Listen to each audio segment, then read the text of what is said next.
Hey, it's Ben, and this is Drambo by Beep Street, and this video is going to be about an oscillator called Cosine.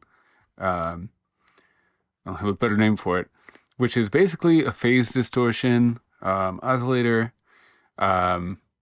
using the phase distortion method from the CZ line of Casio synthesizers. But it has a bunch of other stuff in it, and it lets you combine different waveforms into the readout waveform, which means you can get a lot of different sounds out of it.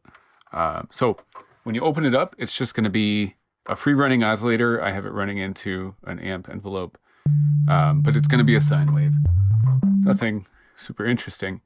The idea behind this oscillator is that instead of just running one single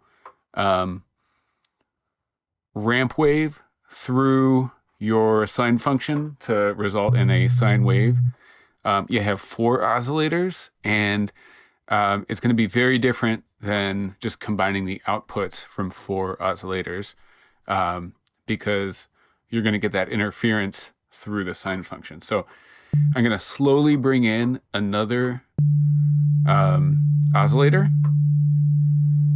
and you're going to see it's slowly changes. And what I think is kind of a cool thing is that with a lot of, at least with subtractive synthesis, you go straight from very few harmonics to a lot of harmonics. As you increase the volume of these different oscillators, you're going to introduce new harmonics, and then you're going to go to a single harmonic.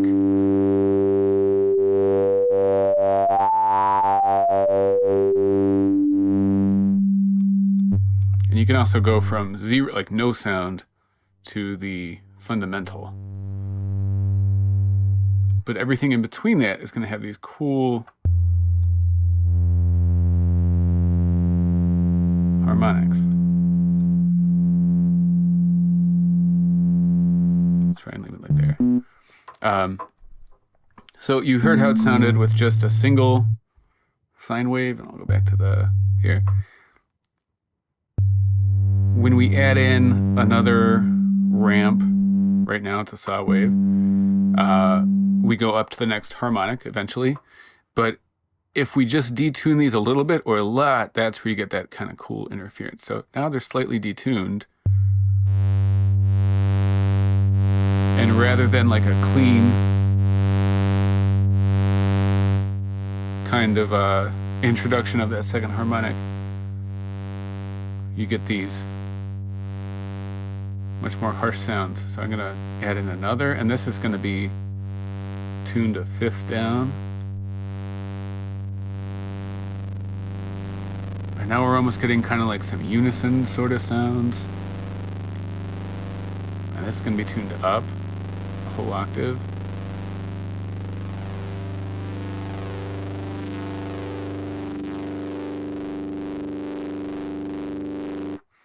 And right now we're still generating a sine wave, or we're running it through a function which generates a sine wave. And we're only using sine wave or saw waves or ramp waves as the readout. But if we change some of these to sines, then you get a totally different timbre.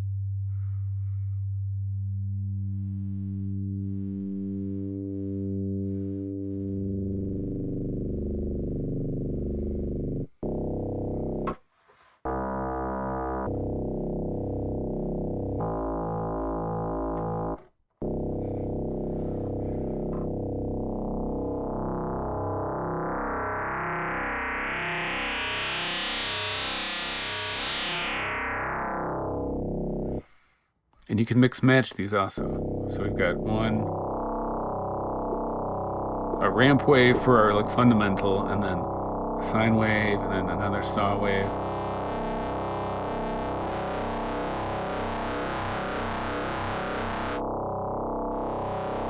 And so there's a lot of interaction between the different oscillators that are running in as the readout.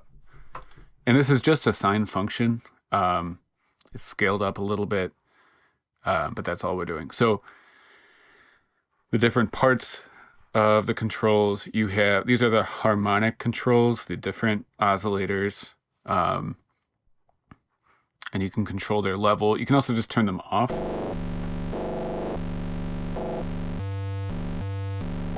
For more like abrupt and kind of rhythmic changes. And then you have the waveform selector. So now we're going to generate a saw wave.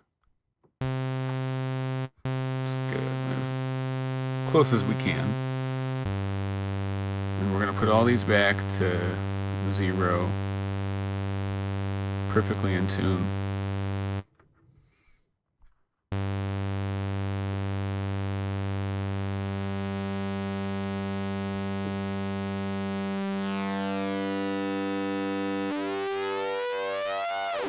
So that kind of sounds like a synced saw wave when it's running in tune, but when it's out of tune,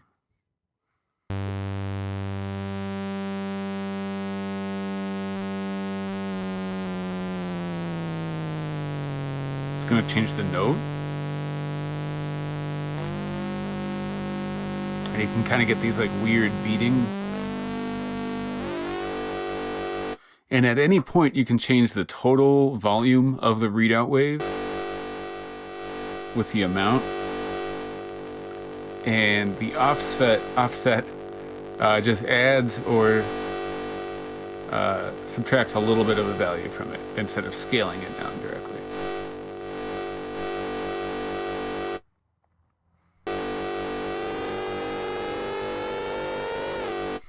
Now, if you change any of these to sine waves, especially, it's going to be a different timbre. So here's like a perfect saw wave-ish.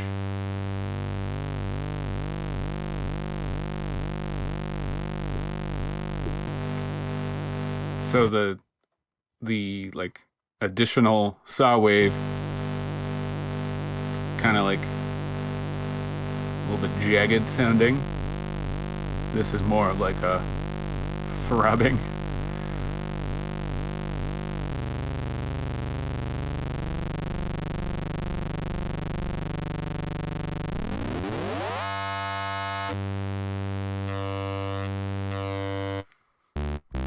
So, I don't know, it's just a lot of fun. You can get really, it's like nasty sounds from this. So you may want a filter. Obviously, so you can filter out some of those pretty harsh sounds, especially when you add in like a lot. You almost get to like noise, basically. But we can also do some of that before it goes into the sine function, and we can either make it more harsh or sometimes a little bit less harsh. So, still generating a saw function. The next sections are processing the wave signal that's going to be going into the sine function. And the first is a decimator.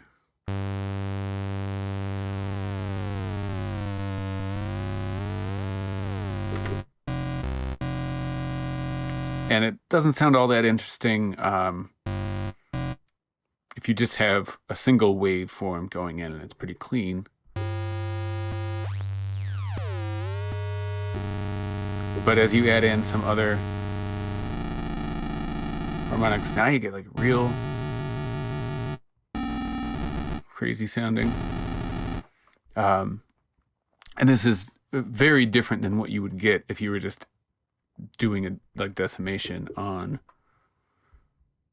the signal coming out, and I'll show that.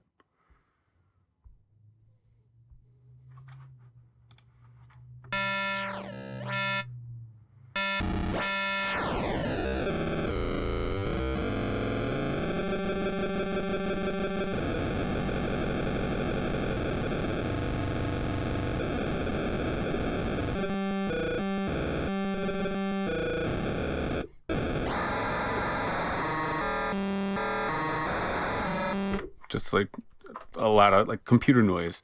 I don't know, it's pretty fun. So the next is a filter. Now on the with just a saw wave in the saw function, sounds pretty clean. If we go to a sine function, there's a little bit of buzz on there. Even if we'll turn these back on.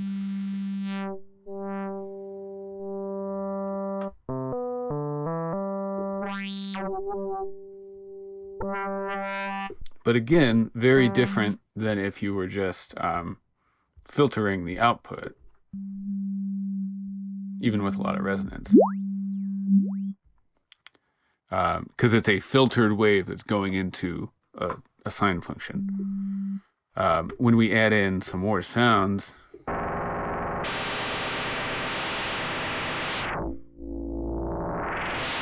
gets a little bit more nuts. And any of these parameters which can be linked to like key tracking, I'd recommend experimenting with that.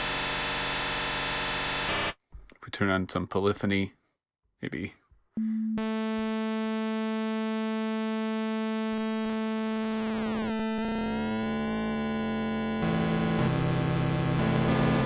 You can get some just interesting timbres.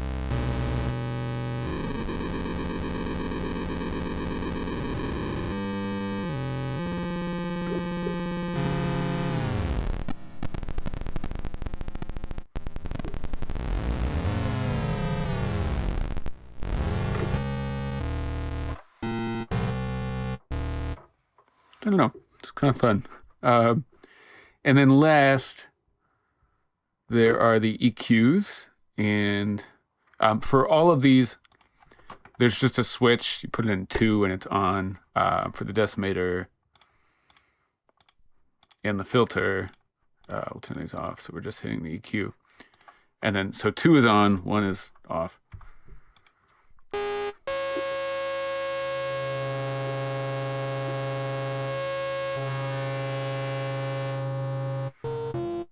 So even more than filtering the EQ, I think it's just a little bit different in terms of how it processes the sound.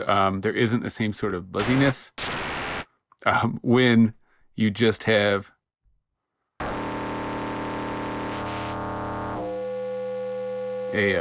like a clean signal. We have almost a sine wave. Let's try and get it here.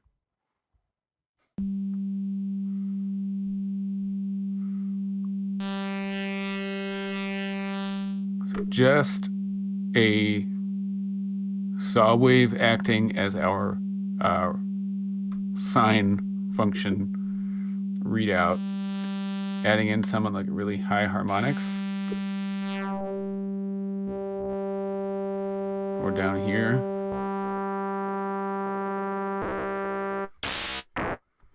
Whoa.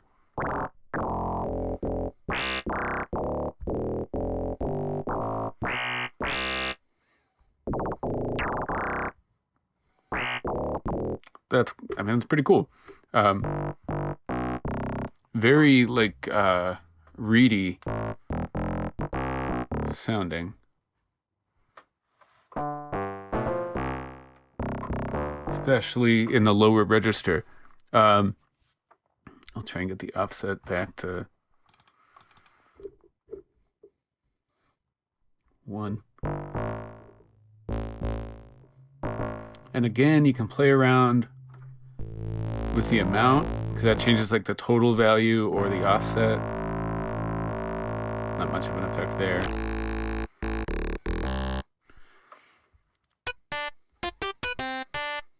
I don't know. And then just another reminder, all of this is modulatable. So you can, especially like down here, I'm gonna turn off our, you can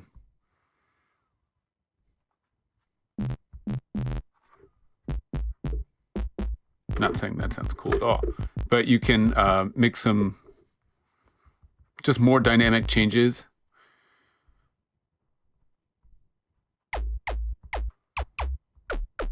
some sort of like drum kick sort of sounds. And anything on here could be P-locked, could be modulated. So just sort of a new sound generator to play around with. Again, it's just taking the phase distortion method of generating a sine wave or a saw wave or a square wave, and then playing with it with all of the processing that you can do in Drambo. So this is it's a rack preset. When you download it from Drambo or from Patch Storage, if you open it as a file, Drambo will open and then prompt you to save the rack preset somewhere. Save it, and then when you want to add it, you go to your miscellaneous category in the module selector, go to rack presets, it's a little like hamburger menu, and then find it where you've saved it. And it will be a free running oscillator, so you need to add an amplifier or some other processor in front of it to keep it from just free running. Anyways, have fun